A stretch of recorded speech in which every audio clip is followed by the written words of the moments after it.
A partir de este momento nos complace presentar al doctor Gerardo J. Ceballos González.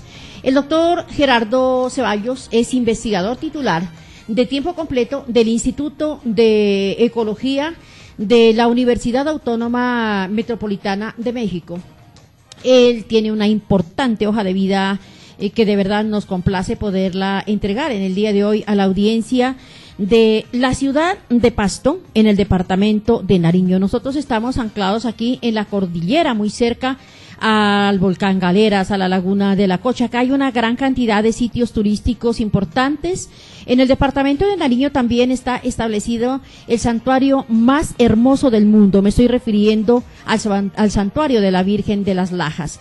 El clima aquí es relativamente frío. Estamos en ese momento aprovechando todo el calor que nos ofrece a pesar de los 12 a 14 grados que permanece la ciudad de Pasto. Doctor Gerardo, solamente para ponerlo un poco en contexto, para que hablemos de cómo anda el planeta. Con usted vamos a dialogar acerca de la extinción de especies en el planeta Tierra. De verdad, es un verdadero honor tenerlo aquí en Semana FM, en este programa de tendencia ambiental. Y de verdad es un gusto saber que personas como usted pues nos ofrecen esta oportunidad de saber qué está pasando en el planeta Tierra. Muchísimas gracias. Rafael Cárdenas es uno también de los investigadores, de las personas que trabaja con nosotros aquí en Semana FM, y va usted a dialogar con él. Bienvenido.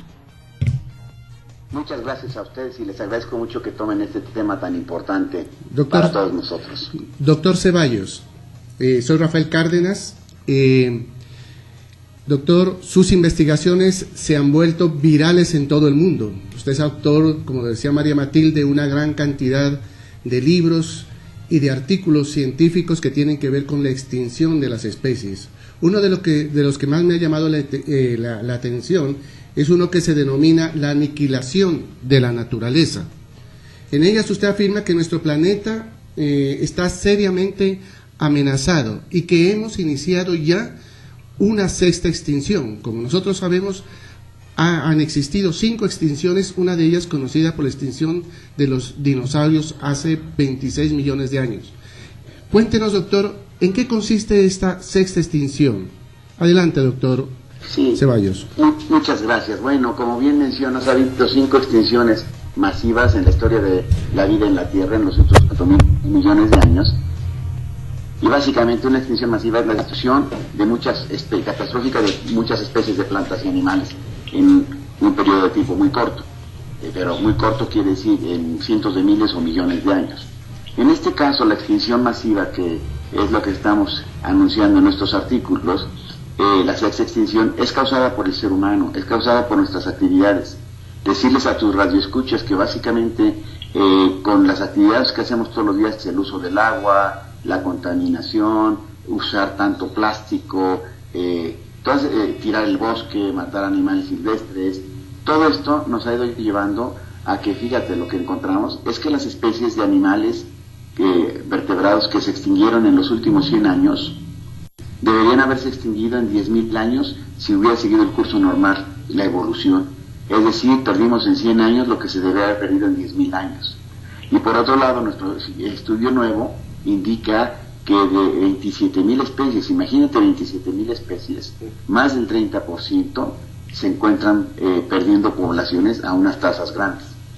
Nuestro estudio, para que también entendamos la magnitud de esto, indica que para el año 2020, pues nuestro estudio y otros estudios adicionales de otras personas indican que para el año 2020 es posible que hayamos perdido el 60% de todas las plantas y animales del planeta. De ahí que nosotros le llamamos a esto la aniquilación de la naturaleza.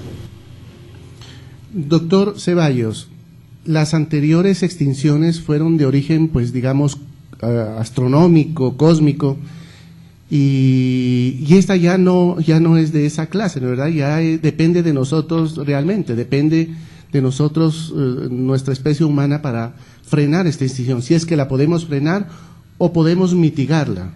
¿Usted qué piensa acerca de esto, doctor? Esa es una buena observación, sí. Las 5 extinciones masivas anteriores, todas fueron causadas por catástrofes naturales. Como bien dices, se impactó un meteorito en la península de Yucatán en México. El tamaño del meteorito, imagínate, para que causara una extinción masiva, eran más de 180 kilómetros de diámetro. Creó un tsunami de 400 metros de altura y el ¿Aló? Bueno, parece ser que se cortó. Sí. Sigamos. Catástrofe. Bueno, ¿me escuchas? Sí, lo estamos escuchando, doctor. Continúe. Sí, lo estamos escuchando, doctor. Bueno, parece ser Doctor, que lo estamos escuchando, sí. Adelante. Bueno, perdón, entonces, este impacto tan grande llegó. Ahora, en este caso es causada para el ser humano. Nuestras actividades están causando esta extinción masiva. Esto lo que tiene que ver, tiene una cuestión que es positiva. Dos cosas que quisiera que sean resaltar. La primera es que estamos entrando a la sexta extinción masiva. No que sí que ya haya acabado, pues si ya había acabado, no habría nada que hacer. Y en este sentido hay mucho de lo que podemos hacer para tratar de pararla y revertirla. Es aquí donde es muy importante que todos nosotros que entendamos, que sus radioescuchas entiendan que las acciones, por mínimas que sean, que vayan encaminadas a ayudar al medio ambiente, pueden ser muy útiles. Por ejemplo, si tenemos en los campos de cultivo y soltamos el agua para regarlos y lo hiciéramos de una manera más eficiente, estamos ayudando. Si usamos pesticidas o fertilizantes que son menos dañinos para el ambiente, estamos ayudando. Es decir, todo lo que lleve, si tenemos un pedazo de selva todavía o bosque en la región que ustedes viven, sería muy importante que consideráramos que todos los bosques, que todos los matorrales, que toda la vegetación natural que queda en esa región es fundamental para mantener las características de bienestar de los seres humanos y obviamente de todas estas especies y plantas y animales que están extinguiendo. Yo quiero decirles a ustedes que los problemas fundamentales que están causando esta extinción son, primero, la población humana. Somos demasiados. La mejor manera que puede una persona hacer para reducir su impacto ambiental es teniendo solamente un hijo. El problema es que en el planeta crecemos en 250,000 personas cada día, o 1 millón de personas cada 4 días, y esto es insostenible. El segundo es que nuestros patrones de consumo, si podemos usar, por ejemplo, jabones que contaminen menos, eso sería muy bueno. Si podemos usar pastas de dientes que no sean tan dañinas al ambiente, eso sería muy bueno, ¿sí? Doctor Gerardo, hablando acerca precisamente de esos temas, como ya los tenía aquí dentro de nuestra agenda, ¿cómo podría, en ese caso, la academia, la ciencia, el común de los habitantes del planeta Tierra, iniciar, si se podría decir de alguna manera, una cruzada de descontaminación, que lo veo desde dos ángulos? El primero sería como esa descontaminación como espiritual, como emocional, y luego vendría ya la parte de la responsabilidad social y ambiental para desarrollar esas actividades que, siendo tan cotidianas, pues muchas veces la ciencia no admite o le cuesta trabajo saber que un campesino puede hablar con un científico o un estudiante puede hablar con una persona que está en investigación para ver cómo paramos ese desenfrenado desarrollo precisamente que está atacando, que está dañando tanto el planeta. Mira, tú bien mencionas que esta es una responsabilidad muy seria de los científicos.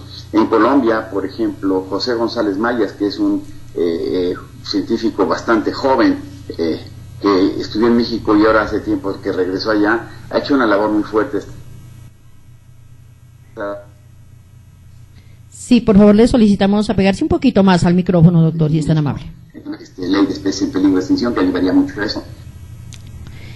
También en México nos acerquemos más al público, a los políticos. Un problema de nosotros es que no lo hacemos. Pero por otro lado, déjame decirte que a nivel local, ustedes, por ejemplo, con lo que están haciendo de descumplir esto, pueden hacer mucho para lograr hacer esto. Hay un decálogo de cosas que se podría hacer para impulsar el ambiente. Para los campesinos, yo les podría decir que si usaran menos fertilizantes, menos pesticidas, se cuidaran más a su salud, y con esto podrían, además de cuidar el ambiente, que no desechen los productos químicos a los ríos, que se usen productos químicos para la agricultura más amigables con ellos y con el ambiente, que no maten fauna silvestre, que seamos más cuidadosos con precisamente los bosques, las selvas, los matorrales que quedan.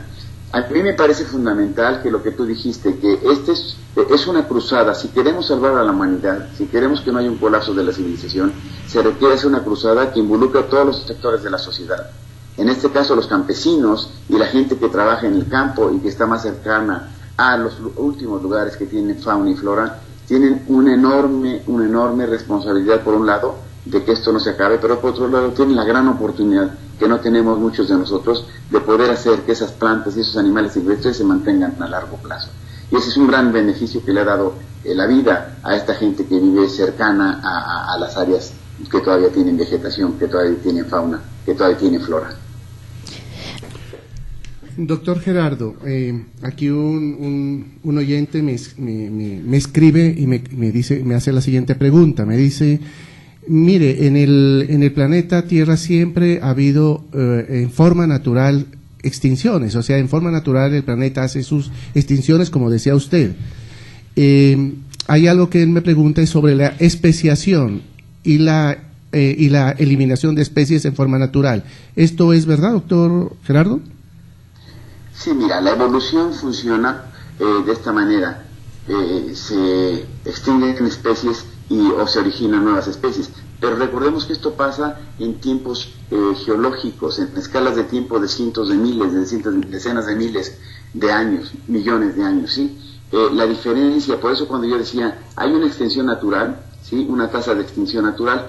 En nuestro estudio de hace 2 años lo que encontramos es que en la tasa de extinción natural, con las 40.000 especies que evaluamos, se deberían haber extinguido 8 especies naturalmente, nada. Y lo que encontramos es que había más de 380 especies extintas.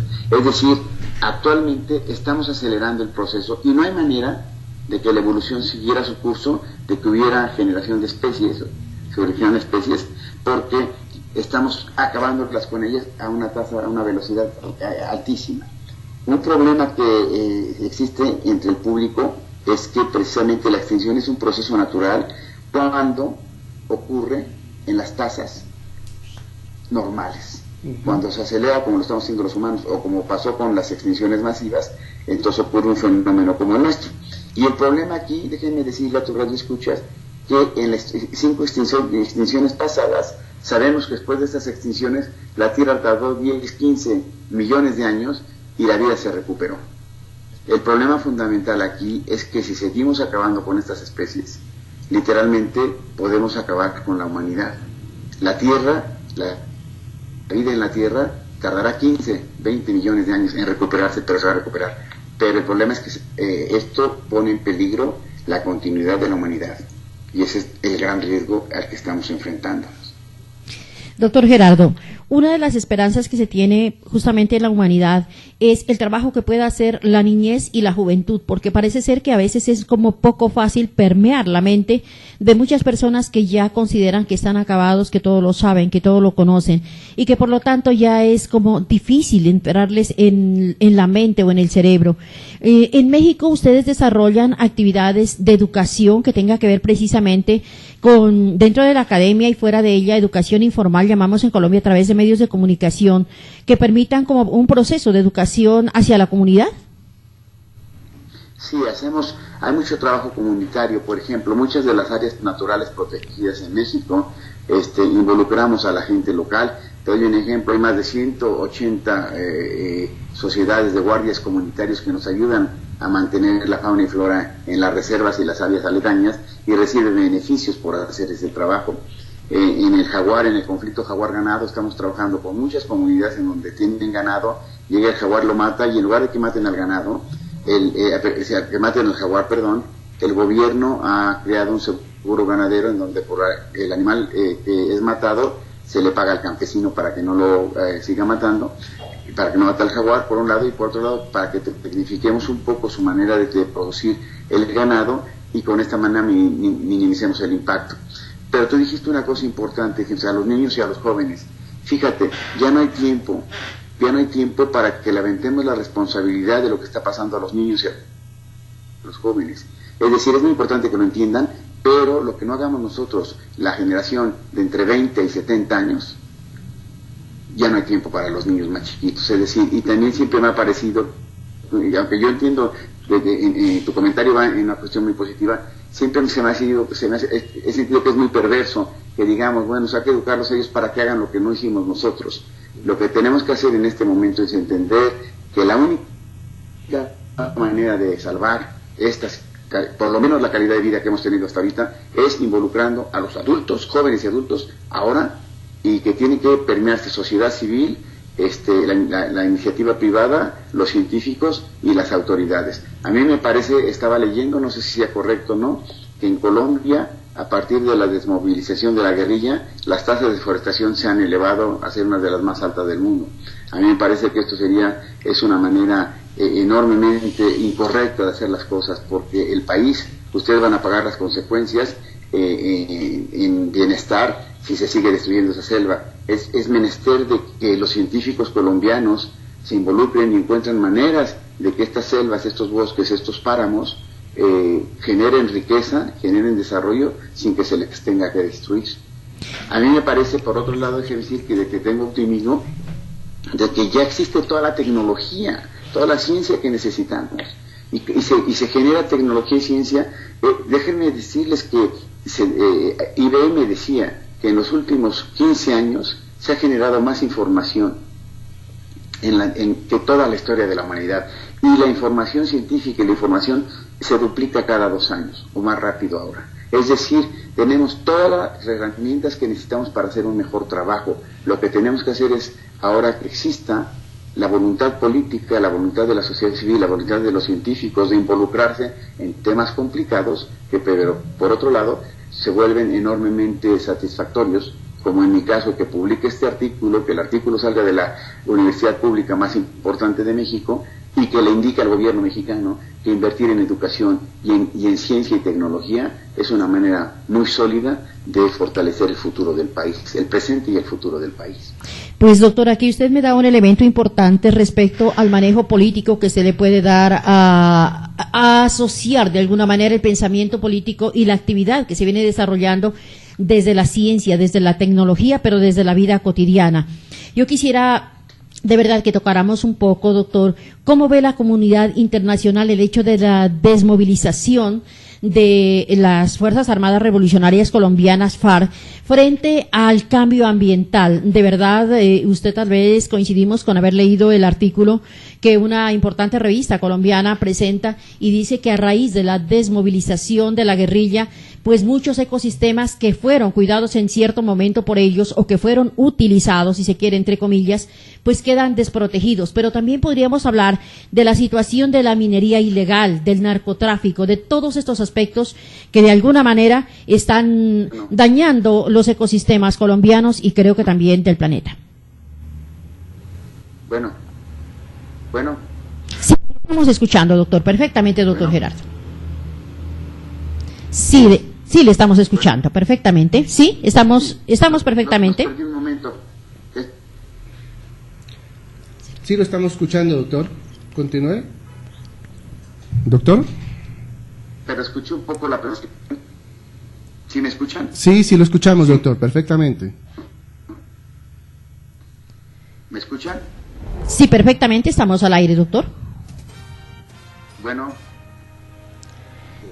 Sí, y la pregunta que yo le hacía o la interlocución que yo quería que hiciéramos respecto a es como la comunidad internacional mira la desmovilización de la guerrilla, ya pues entrando un poco en el campo político, porque no podemos distanciarnos la parte política de la parte ambiental. Este tal vez fue un error de ambientalistas y ecologistas, que antes no nos podíamos juntar, e inclusive la ciencia decía que no podía trabajar con la política, sobre todo en el orden local, por estas situaciones que se han presentado, pues de corrupción y todo lo que usted quiera.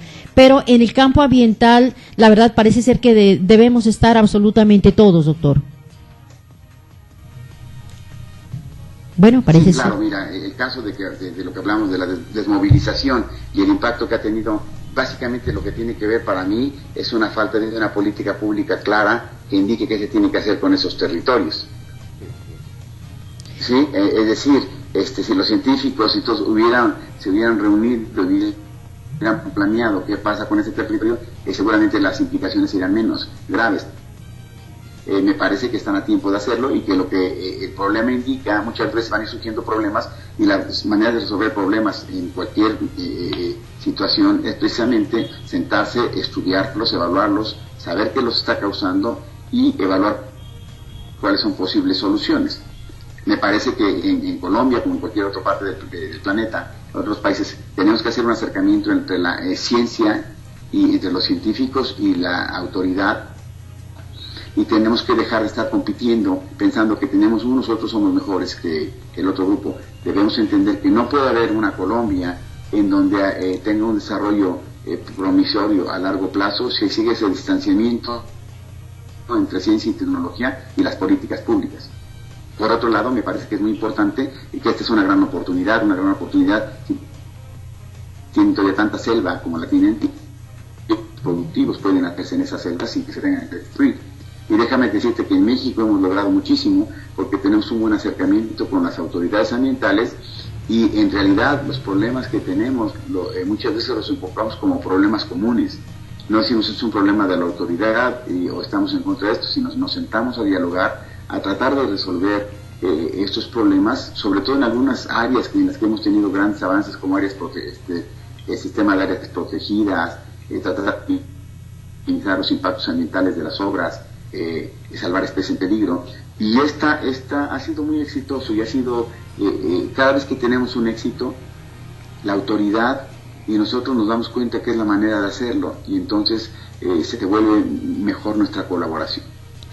De verdad, doctor, pues para nosotros es un verdadero placer tenerlo aquí en Semana FM, pero yo por lo general termino como comprometiéndolos de alguna manera a las personas que gentilmente nos colaboran para que sigamos trabajando sobre este planeta, porque la verdad, Semana FM es un programa que se emite desde una ciudad relativamente pequeña. ¿Cuántos habitantes? 700, Rafael, más o menos, ingeniero Rafael. Aproximadamente, de acuerdo a la proyección del DANE, tenemos más o menos unos 750.000 habitantes.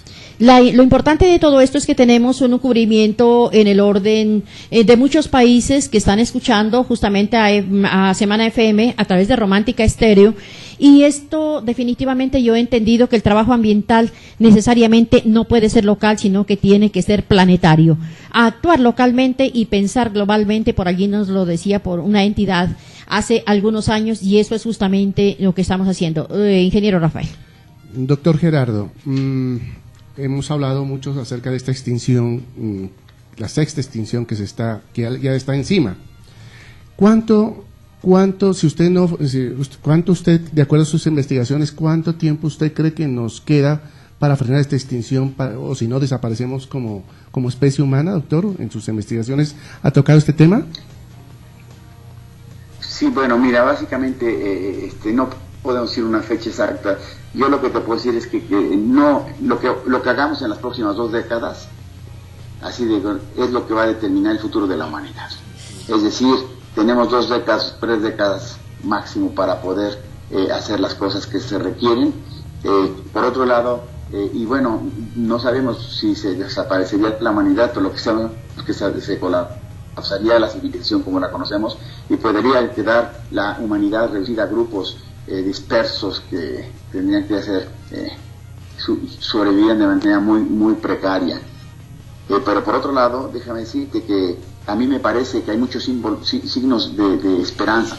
El que estamos hablando con ustedes, por ejemplo, ahorita, que el artículo se haya hecho viral, que muchos otros artículos estén rondando ya en la prensa. Yo veo en Toluca, por ejemplo, es una ciudad que vivo cerca de la Ciudad de México, el gobierno iba a tirar 100 árboles para hacer unos carriles para dar acceso a una tienda de autoservicio, imagínate qué tontería, y la sociedad civil se plantó allí, no los dejó, se hicieron alternativas y se salvaron.